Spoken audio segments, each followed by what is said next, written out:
Hello and welcome to South First. I'm Anusha Ravisood and you're watching State of Play, our daily roundup of all things politics, policy and human interest.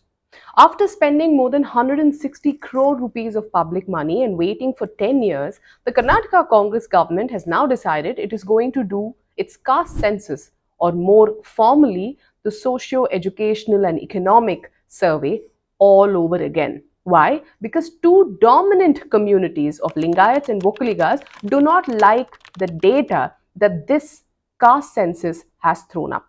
Ever since the RCB victory celebrations went horribly awry, the Siddaramaiah government in Karnataka has been hitting the headlines for all the wrong reasons. First, it was 11 people dying in a stampede outside Chinnaswamy Stadium that brought the Siddaramaiah government much criticism. Under pressure, the Siddaramaiah government made a series of decisions that have split opinions on whether the government was simply holding those responsible accountable or was trying to pass the buck instead of taking responsibility or seeking accountability on its own from its own officials and ministers. The decision to suspend 5 police officers, including 3 IPS officers, raised questions on why the government and its representatives were not taking any accountability for what had happened outside Chinnaswamy Stadium on the 4th of June.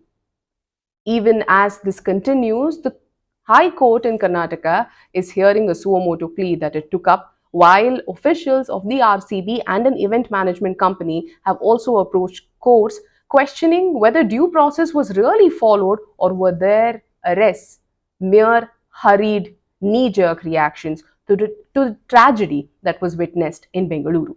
Even as the dust refuses to settle around the stampede, the deaths, the huge tragedy, and the subsequent decisions of the Karnataka government led by Chief Minister Siddaramaiah not going down well with any of the stakeholders, his government is once again in the news, and this time too not for good reasons. The Karnataka government's decision to redo the caste census, re-enumerate the caste census data, and allow for reprocessing or reconducting of the entire process was not made by the Karnataka government at all. In fact, the decision to redo the caste census came not in a cabinet meeting, not in a meeting of the executive with the government, not an administrative meeting, but at a meeting held in New Delhi at the AICC headquarters, chaired by AICC President Mallikarjun Kharge, the leader of the opposition in the Lok Sabha Rahul Gandhi, the General Secretary in charge of Karnataka Congress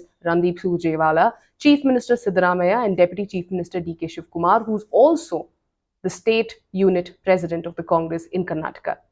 A government's decision of reconducting the caste survey, spending money of Karnataka's taxpayer, was taken at the Congress's headquarters in New Delhi.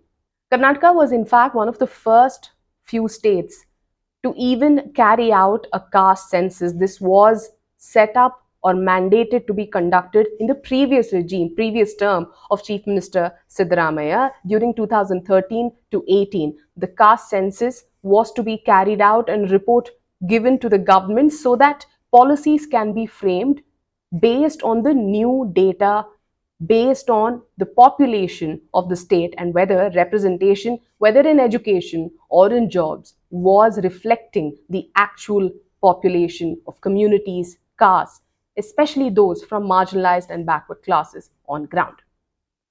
The report, however, was finally submitted and accepted by the government only 10 years later when Siddaramaiah returned as the chief minister.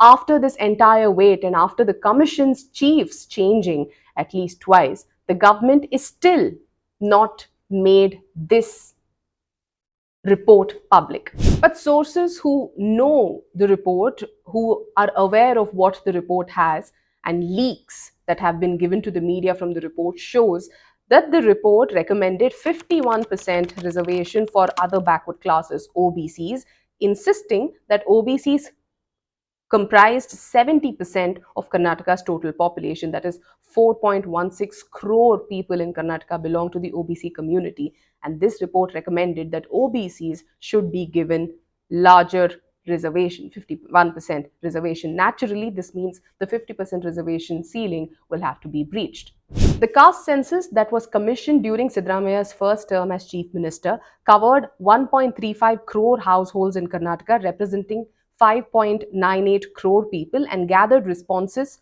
to 54 questions across 51 criteria. But what really triggered two communities, the Vokaligas and the Lingayats, as far as the data from the caste census is concerned, is the numbers that it put as the population of these two communities. The caste census data, although not released publicly, recorded Lingayats to be at 11.9% of Karnataka's total population and Vokaligas to be around 10.31%, and Kurubas, a prominent backward classes community from which Chief Minister Siddaramaiah hails, as 7.14% of the state, which means Kurubas form the largest chunk of OBC communities in the state.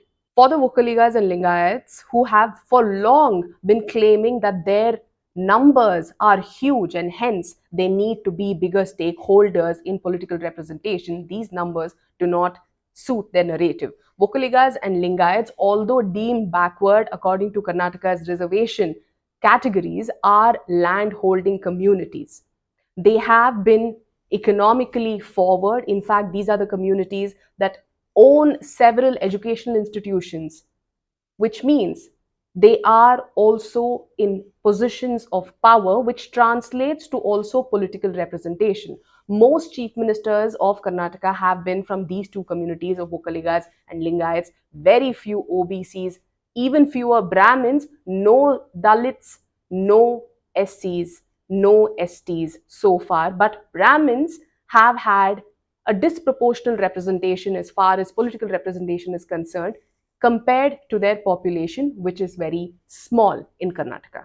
Ever since the report was submitted to the government, there has been hullabaloo with even ministers, MLAs of Congress itself opposing the data because the data doesn't suit their narrative. It questions the disproportionate representation, the disproportionate influence that they enjoy. Specifically, leaders from Lingayat and Vokaliga communities. The opposition to the caste census data is crossing or cutting across all party lines. Vokaliga and Lingayat leaders, irrespective of the party they belong to, have raised questions over authenticity, over credibility of the information presented before the caste data. While other states like Bihar and even Telangana, another Congress government, has gone ahead, conducted caste surveys, accepted the report and even made it public. The Karnataka government has been sitting on it for 10 years now. The report is with the Karnataka government, and even now it is only looking for ways to delay making it public. Chief Minister Siddaramaiah says that the existing report will be accepted in principle, but re-enumeration of data will be carried out, which basically in simple terms mean the government is accepting that there is something wrong with the data it already has and feels the need to go back and check once again, conduct this process once again. While the Congress insists that this is being done so no community feels left out, feels that they are being treated unfairly, the question that raises is, then is the government acknowledging that the data that it has already is flawed? And if it is, how does it justify spending the kind of money, the exchequer money that it did over this data? If nothing is wrong with this data, then why not make it public?